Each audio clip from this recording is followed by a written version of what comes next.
चलो बच्चों, अब ये वीडियो का पार्ट 7 होगा।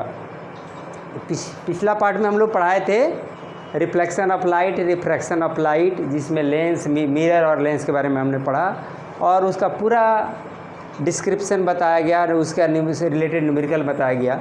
अब इसका लाइट का दूसरा पार्ट है the human eye and colourful world. इस चैप्टर को हम लोग शुरू करने जा रहे हैं, तो इसमें हमारा फोकस होगा कौन कौन चीज़ को पर ध्यान देना। देख लीजिए, पहले है फंक्शनिंग ऑफ ह्यूमन आई। ये पोर्शन है हमारा functioning of human I. Human आई किस तरह से वर्क करता है वो हम पढ़ेंगे, ह्यूमन आई। और इसके बाद दूसरा होगा डिफेक्ट ऑफ विजन।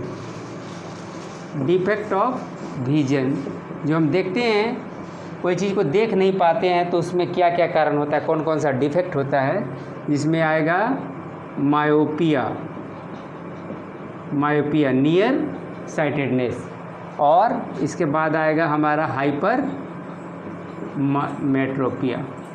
ये दो तरह का डिफेक्ट है जो मेनली पूछा जाता है। और तीसरा ये 1 मान लीजिए, ये मान लीजिए, तो ये बी मानिए, तो सी एक होता है प्रेस बायोपिया। प्रेस बायोपिया, तो हमारा फोकस होगा इन चीज़ों को पढ़ना। तो सबसे पहले स्टार्ट करते हैं ह्यूमन आई। तो ऑलरेडी जानते हो ये ह्यूमन आई हमारे लिए, आई जो होता है हमारे लिए बहुत बड़ा गॉड का गिफ्ट है। If you lost the power of vision, the whole in world is dark for you. You cannot enjoy the colorful world. You cannot see the colorful rainbow, colorful bird, and colorful flower, and colorful cloth. That is no matter. That is no value for you if you lost the vision of eye. यदि आप vision of eye को चला जाता है तो आपके लिए colourful दुनिया समाप्त हो जाती है। तो आँख हमारे लिए जो आई हो बहुत बड़ा वरदान है और इसको हमको संजो के रखना ही चाहिए। अब क्या है ना, ह्यूमन आई का जो कंस्ट्रक्शन है वो किस तरह से होता है। तो ह्यूमन आई एक आई बॉल के रूप में होता है। इसको पहले आप जब फिगर बनाएगा एग्जाम में आएगा तो सबसे पहले आप एक बना लीजिए सर्कल। अब यहाँ पर थोड़ा सा ये डाउन वाला पार्ट में इसको ऑप्टिक नर्व होता है, ऐसे बना दिया। आगे वाला में हिस्सा में इतना मिटा दीजिए, इसको बल्जिंग आउट पार्ट होता है। इसको डबल लेयर कर दीजिए, ये डबल लेयर पहले बना दीजिएगा। अब क्या है ना, इसके कोराइड होता है, स्क्लेरोटिक होता है, बहुत सारा लेयर का नाम होता है, वो हमको जानने की ज़रूरत नहीं है, वो मेडिकल साइंस में जाना जाएगा। अब क्या होता है, यहाँ पर आई लेंस होता है।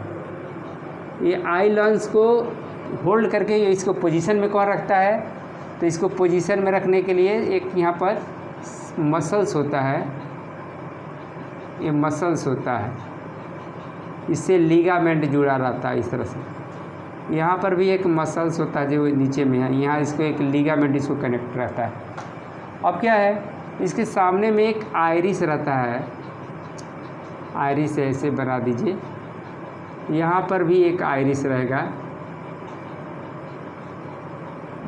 ये आइरिस हो गया। बीच में एक होल रहता है, इस होल को कहते हैं पुपिल। पुपिल इसको कहते हैं कॉर्निया। ये ट्रांसपेरेंट, ट्रांसपेरेंट क्या है, लेयर है, एक स्क्रीन है। कॉर्निया क्या है, तो एक ट्रांसपेरेंट स्क्रीन है कॉर्निया। और इसमें एक लिक्विड भरा रहता है, उस लिक्विड को कहते हैं विट्रस ह्यूमर। क्या नाम है इसका, विट्रस ह्यूमर। यहाँ पर एक लिक्विड भरा रहता है तो इसको बोलते हैं एक्वस ह्यूमर, एक्वस ह्यूमर। अब है जिस तरह से फुटबॉल में हवा भरा रहता है और इस तरह से फुटबॉल का साइज और शेप मिलता है, तो यहाँ पर हमारा विट्रस ह्यूमर एक पिगमेंट टाइप का जेली टाइप मटेरियल होता है। जैसे आप पेस्ट करते हो ना टूथब्रश, उस तरह का लिक्विड रहता है, इसमें भरा हुआ रहता है, जो हमारे आई बॉल को शेप एंड साइज को बनाए रखता है। अब क्या है, ये वाला पार्ट, अब ये आई लेंस है, इसको आई लेंस बोलेंगे, चाहे लेंस ही लिख देते हैं। आई क्या लेंस है तो आई लेंस कहला जाएगा। इसको ये वाला जो स्क्रीन टाइप का है इसको बोलते हैं आइरिस। ये वाला जो है जो सिलियरी मसल्स, उसका काम क्या है, ये मसल्स का, तो ये मसल्स आपको आई लेंस के फोकल लेंथ को प्रेस कर सकता है, जिससे आई लेंस की फोकल लेंथ, थिकनेस और लेंथ बढ़ घट सकता है, जिससे फोकल लेंथ को रेगुलेट होता है। और ये ऑप्टिक नर्व होता है। ऑप्टिक नर्व से पहले जानिए, यहाँ पर एक स्क्रीन टाइप का स्क्रीन होता है, सेंसिटिव स्क्रीन, जिसको रेटिना कहते हैं। यहाँ पर ब्लाइंड स्पॉट होता है, तो उसको हमको जानने की ज़रूरत नहीं है। यहाँ पर जो रेटिना होता है उसको येलो स्पॉट वहाँ पर होता है। तो ये चीज़ बातें हैं जो इस तरह से फिगर जो हमारे मेन जो ज़रूरत है बोर्ड के एग्ज़ाम में जो पूछा जाता है, वो आइरिस, पुपिल, कॉर्निया, उसके बाद सिलियरी मसल्स और रेटिना, ये फंक्शनों को ज़्यादा हमको जानना है। तो कॉर्निया क्या है? कॉर्निया क्या है?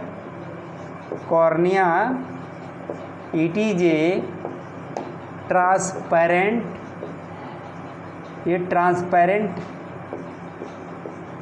ट्रांसपेरेंट क्या है? एक मेम्ब्रेन है, एक झिल्ली है, एक लेयर है, membrane which allow to pass, जिससे light allow to pass light into the eye, आँख के अंदर, टू पास, टू एंटर लिख दीजिए, to enter light into eye. ये हमारा कॉर्निया का काम हो गया। अब क्या है ना, कॉर्निया के बाद ऊपर में एक आइरिस है, आइरिस, ये आइरिस मेन फंक्शन, यहाँ लिख दीजिए main parts and there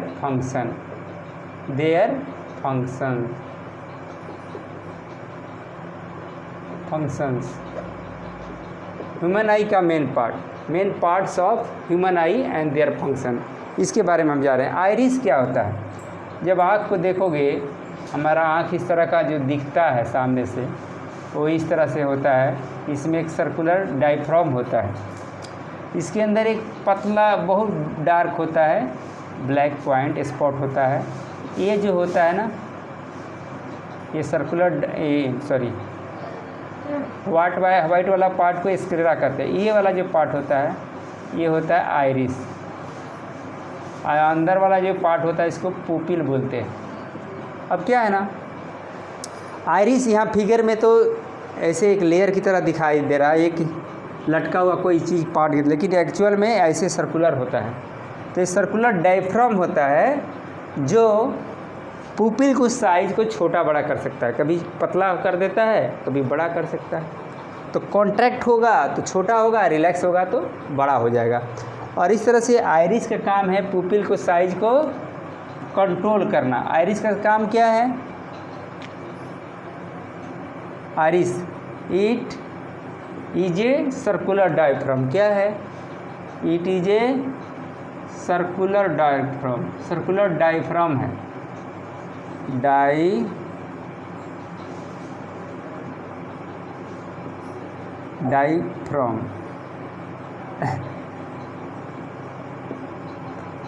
diaphragm, इसका स्पेलिंग देखना पड़ेगा, ठीक है, लिख लेते हैं अभी। डायफ्राम है, और क्या करता है? It is a circular diaphragm which control, which adjust कर देते हैं, adjust the size of pupil का साइज को to control and regulate the amount of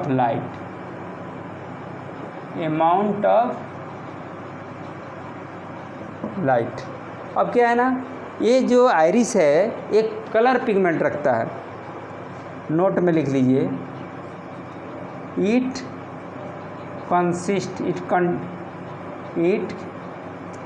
keeps एक कलर पिगमेंट रखता है, colour pigment which decides the colour of eye, जो colour of आई को डिसाइड करता है। तो ये हो गया आइरिस। अब उसके बाद सिलियरी मसल्स का काम क्या है। सिलियरी मसल्स आपको ऑलरेडी जो आई लेंस है उसको प्रेस कर सकता है, रिलैक्स में रह सकता है। जब रिलैक्स में रहेगा तो प्रेस नहीं करेगा, उस हालत में फोकल लेंथ बड़ा रहेगा, और जब प्रेस कर देगा तो फोकल लेंथ क्या हो जाएगा, थिकनेस बढ़ जाएगा, आई लेंस का थिकनेस बढ़ जाएगा, यानी फोकल लेंथ रिड्यूस हो जाएगा। तो दो स्थिति होती है सिलियरी मसल्स का। सिलियरी मसल्स का काम क्या है, सिलियरी मसल्स का काम क्या है, to hold the lens in its position, lens को अपने पोजीशन में रखना, ये पहला काम हो गया।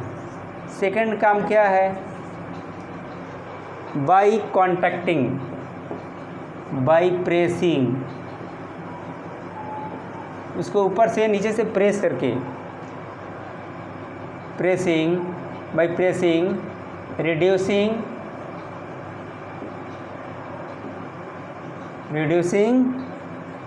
द फोकल लेंथ को रिड्यूस करता है बाई इंक्रीजिंग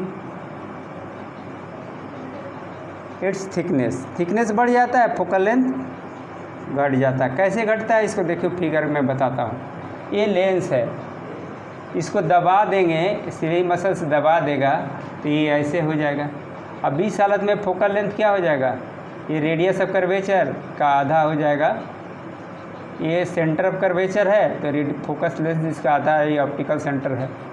तो इस तरह से इसका फोकल लेंथ घट जाएगा, थिकनेस बढ़ेगा तो फोकल लेंथ घट जाएगा। और इस तरह से अब जब रिलैक्स में स्थिति में रहता है तो थिकनेस क्या होता है,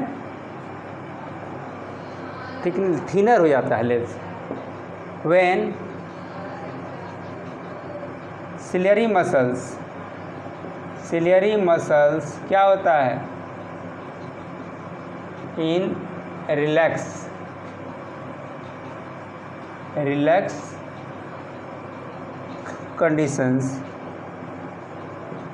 conditions the focal length of eye lens क्या होता है, बड़ा होता है, is larger and large लिखिए, due to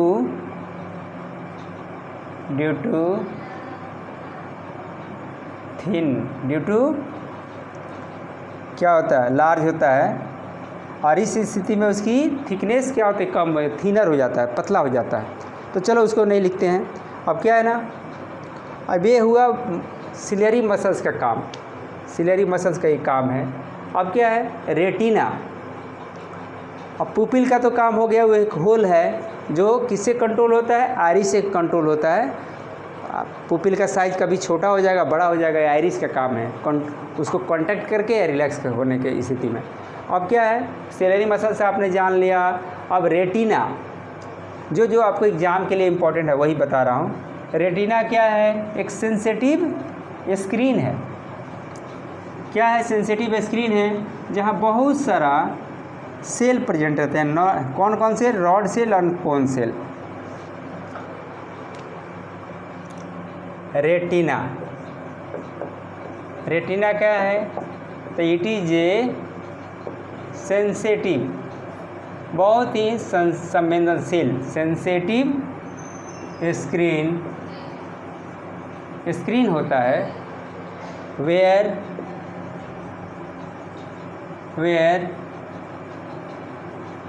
light from the object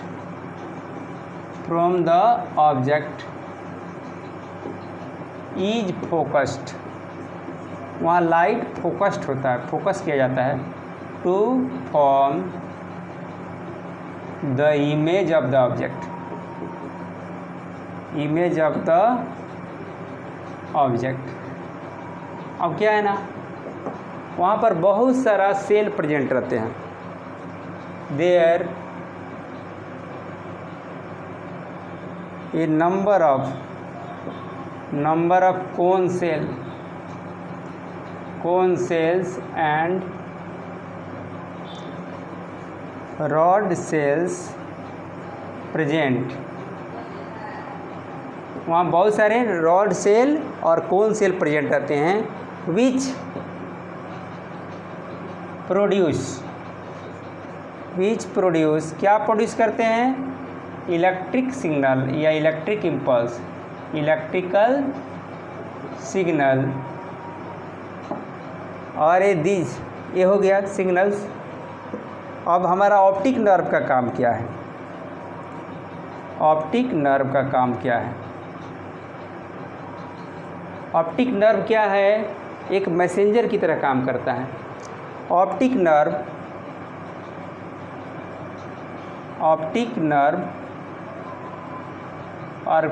nerve sends, ये जो हमारा जो सेल है, रॉड सेल कौन सेल जो सिग्नल प्रोड्यूस किए हैं, उस सेल्स को ऑप्टिक नर्व क्या करता है, optic nerve sends these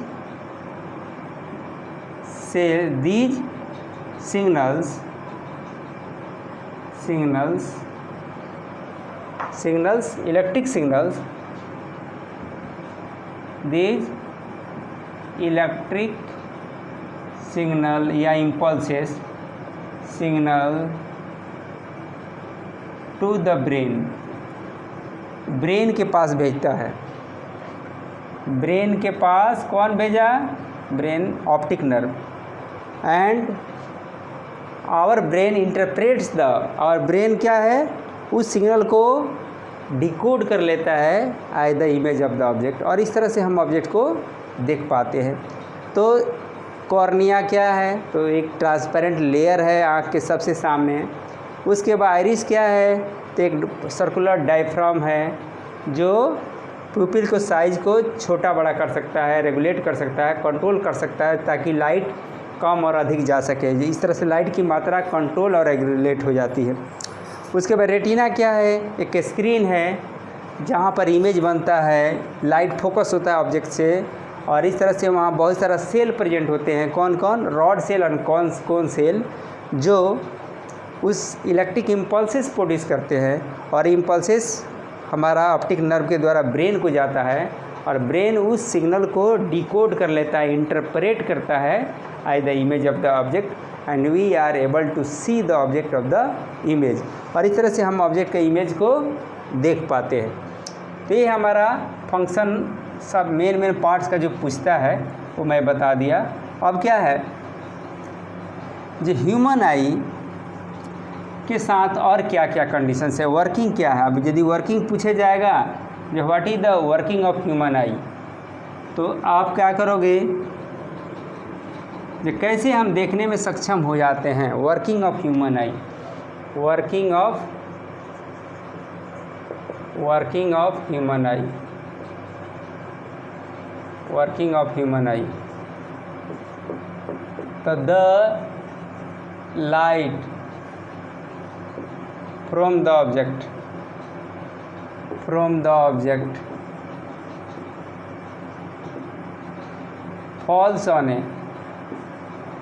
falls on the eye lens पर पड़ता है। these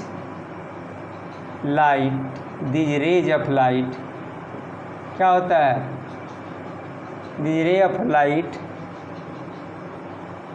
focuses on retina and retina, वो ऑब्जेक्ट से जब लाइट लेंस पर पड़ता है तो लेंस उस लाइट को कहाँ फोकस करता है, रेटिना पर पड़ता है। And there are a number of cells, the number of cells present there as cone cell and rod cells. These cells क्या करता है, दीज सेल्स क्या, ये सेल क्या करते हैं, these cells produce electric impulse या electric signal, electric impulse there, वहाँ इलेक्ट्रिक इम्पल्स प्रोड्यूस करते हैं। दीज इम्पल्सेस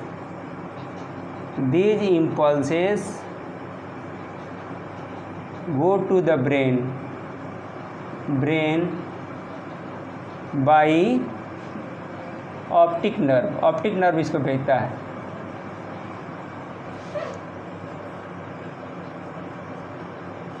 और ब्रेन हमारा ब्रेन क्या करता है, इंटरप्रेट माने इसको डिकोड कर लेता है, interprets as image of the object, और हम इस तरह से ऑब्जेक्ट को देख पाते हैं। अब क्या है, लाइट आया ऑब्जेक्ट से तो लेंस पर पड़ा। अब ये है बात जरूर कॉर्निया से पास किया, आइरिस लाइट को कंट्रोल किया, पुपिल से होते हुए लाइट एंटर किया लेंस पर, और लेंस से यहाँ पर कन्वर्ज होकर कहाँ पर फोकस हुआ, रेटिना पर। और वहाँ पर रेटिना पर जब कन्वर्ज होता है तो वहाँ पर इलेक्ट्रिक इम्पल्स प्रोड्यूस होता है, इलेक्ट्रिक सिग्नल प्रोड्यूस होता है। वह सिग्नल ऑप्टिक नर्व के द्वारा ब्रेन में जाता है। अब हमारा 2 सेल्स प्रेजेंट है, उसका क्या वर्क है, कोन सेल क्या करता है, कलर ऑफ लाइट देता है, colour of light, it responds,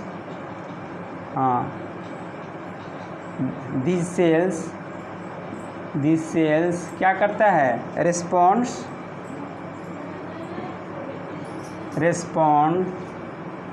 for colour of the object, colour of the image, चाहे ऑब्जेक्ट का जो कलर होगा वही इमेज का कलर होगा, तो चल सकते हो। रॉड सेल क्या करता है, रॉड सेल्स इंटेंसिटी ऑफ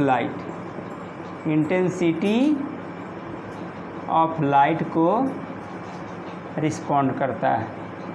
तो ऑलरेडी क्या है ना, रॉड सेल कम लाइट में भी रिस्पॉन्ड हो जाता है, लेकिन कोन सेल नहीं होता। जब शाम का समय रहता है, गोधूली की समय रहता है, कोई आदमी डार्क रूम में जा रहा है, डार्क समय में जा भी रहा तो उसकी साइज और शेप दिख पाता है, क्योंकि rod cell intensity of light को, उसके से जितना लाइट आता है उसकी मात्रा को अनुभूति देता है। इस तरह से उसको हम शेप को देख लेते हैं, साइज को देख लेते हैं, लेकिन उसकी कलर को पहचान नहीं कर पाते हैं।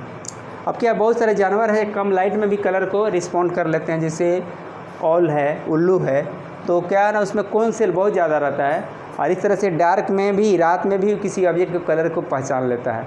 इस तरह से उल्लू के लिए दिन और रात, उल्लू को मैं बारे में सुना होगा, जो रात में भी उड़ते रहता है, और इस तरह से वो अपने सामने आने वाले ऑब्जेक्ट को, उसके देखने वाले ऑब्जेक्ट को कलर को पहचान लेता है। तो चलो ह्यूमन आई हो गया। अब ह्यूमन के आई के साथ बहुत ही विचित्र कंडीशंस है, अजीब अनोखा कंडीशंस है। क्या, तो एक आई लेंस जो हमारा है वो एक लेंस है जो ऑब्जेक्ट का इमेज बनाता है। कहाँ पर बनाता है, रेटिना पर बनाता है, चाहे ऑब्जेक्ट नज़दीक हो चाहे दूर हो। लेकिन लेंस में क्या है, डिफरेंट पोजीशन के लिए, जो जनरल लेंस होता है उसमें डिफरेंट पोजीशन के लिए आपने पढ़ा होगा। जो इन्फिनिटी पर है तो इमेज बना फोकस पर है तो इमेज बना इन्फिनिटी पर, और जब 2F पर है तो इमेज बना 2F पर, और F और P के बीच में है तो बैक साइड में बना। लेकिन हमारा ये जो आई लेंस है हमेशा चाहे ऑब्जेक्ट नज़दीक रहे या दूर रहे इमेज कहाँ बनाता है, रेटिना पर बनाता है। तो इस तरह से ऐसा कैसे संभव हो पाता है। आपने लेंस फार्मूला बताया जाना, लेंस फार्मूला क्या होता है 1/v माइनस 1/u बराबर 1/f। अब क्या है ना, u अलग रहेगा और f फिक्स रहता है उसमें, f focal length of the lens fix रहता है। तो जैसे ही u चेंज होगा तो हमारा v भी चेंज हो जाता है। लेकिन हमारा आई के साथ क्या है, आई हमेशा भी इसमें फिक्स है। कोई ऑब्जेक्ट है तो इमेज हमारा कहाँ बनेगा, ये हो गया भी, यानी लेंस से रेटिना के बीच में जो दूरी है वही होता है image distance, that is fixed, वो फिक्स्ड होता है। तो जैसे ही भी फिक्स्ड है लेकिन यू तो चेंज है, कभी ऑब्जेक्ट नज़दीक है कभी दूर है, तो फोकल लेंथ क्या होना चाहिए, बदल जाना चाहिए। लेकिन हमारा आई क्या करता है, फोकल लेंथ को ही एडजस्ट कर लेता है ताकि इमेज हमेशा कहाँ पर बने, रेटिना पर बने। तो आई के इस एबिलिटी को क्या कहते हैं, पावर ऑफ एकोमोडेशन। क्या कहते हैं, पावर ऑफ एकोमोडेशन क्या है, पावर ऑफ एकोमोडेशन। तो द एबिलिटी, आँख के पास एबिलिटी होती है, ability of eye to form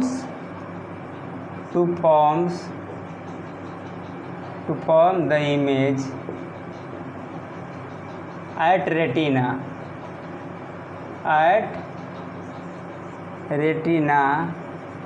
for different position of the object, for different position of the object। कैसे संभव हो पाता है, बाई चेंजिंग, अपना क्या चेंज कर लेता है, by changing focal length of eye lens. और इस तरह से आई लेंस का फोकल लेंथ चेंज करके अपना इमेज को कहाँ बनाता है, हमेशा रेटिना पे ही बनाता है।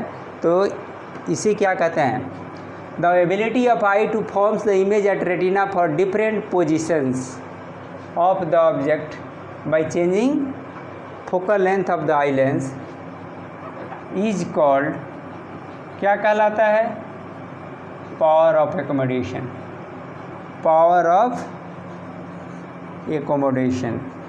अब क्या है ना, जब हमारे आँखों के अंदर ये डिसेबिलिटी आ जाता है, ये फोकल लेंथ चेंज नहीं कर पाते हैं तो हमारे अंदर डिफेक्ट हो जाता है। तो चलिए, नॉर्मल आई के लिए फार पॉइंट क्या होता है, नियर पॉइंट क्या होता है।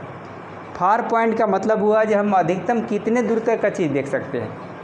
तो नॉर्मल आई के लिए फार पॉइंट इन्फिनिटी होता है, बहुत दूर तक का चीज़ को आप देख सकते हो, यहाँ तक कि चांद तारे को देखते हो, स्टार को देखते हो, मून को देखते हो, that is the very very far away from us, but you are able to see that those objects.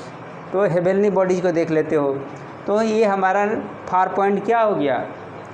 तो फार पॉइंट पूछा जाए तो मैक्सिमम डिस्टेंस का आप देख सकते हो, उसको फार पॉइंट कहते हैं। तो दो वर्ड आएगा, वो हमारे नॉर्मल आई के लिए बहुत जानना ज़रूरी है ताकि आप प्रेस मायोपिया वगैरह के बारे में जान सको।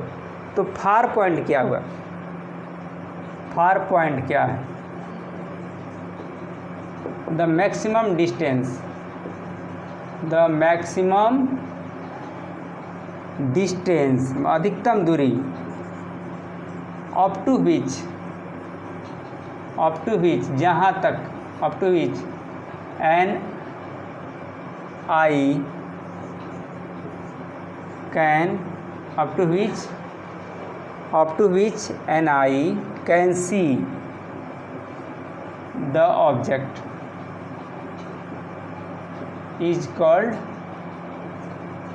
is called far point for the eye, उस आई के लिए ये हो गया। अब क्या है, for normal I, for normal जो किसी में कोई फॉल्ट नहीं हो, डिफेक्ट नहीं हो, फॉर नॉर्मल आई क्या होता है, for normal I far point क्या होगा, फार पॉइंट इन्फिनिटी। अब क्या इसके साथ और जानना होगा नियर पॉइंट। तो यहाँ पर नियर पॉइंट जब लिखिएगा, तो नियर पॉइंट जब लिखिएगा तो मिनिमम, द मिनिमम कम से कम कितना दूरी, सबसे छोटा दूरी, minimum distance, the minimum distance, सबसे कम दूरी का चीज़ आप कहाँ तक देख सकते हैं, तो वही हुआ near point. The minimum distance up to which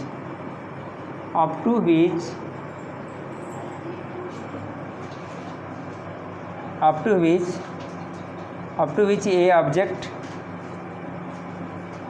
can be seen by the eye, can be seen by the eye is called near point. अब नियर पॉइंट क्या है ना, अलग अलग एज में अलग अलग हो जाता है। अब कोई आदमी 55 साल का है तो नियर पॉइंट 100 सेंटीमीटर होगा। यदि कोई बच्चा 7 साल का है तो 7 सेंटीमीटर, छोटा बच्चा है, बेबी है, 7 सेंटीमीटर नज़दीक का चीज़ देख सकता है। लेकिन एडल्ट पर्सन, फॉर एडल्ट क्या होता है, नियर पॉइंट क्या हो जाएगा, 25 सेंटीमीटर माना जाता है, 25 सेंटीमीटर। तो चलिए आज हम लोगों ने पढ़ा ह्यूमन आई के बारे में, और इसका नेक्स्ट वीडियो में हम लोग पढ़ेंगे डिफेक्ट ऑफ विजन। तो चलो बच्चों, आपको मैं समझता हूँ ये अगला टॉपिक जो होगा उस पर न्यूमेरिकल भी बेस्ड होगा। तो चलो, ह्यूमन आई आपको यदि अच्छा लगा होगा, समझ में आया होगा, तो इस चैनल को, हमारे इस वीडियो को, इस चैनल को सब्सक्राइब कीजिए, लाइक कीजिए, पसंद कीजिए और अपने दोस्तों में शेयर कीजिए। और सब्सक्राइब करना जरूर भूलिएगा नहीं, इसको जल्दी सब्सक्राइब कीजिए। ये मैं आपको क्यूज टाइप का भी प्रॉब्लम आपको मैं अगला वीडियो में, कुछ जब ये चैप्टर समाप्त हो जाएगा तो मैं आपके पास सामने दूंगा, और इस तरह से आपकी नॉलेज को इन्हांस करूंगा, बढ़ाऊंगा। Thank you.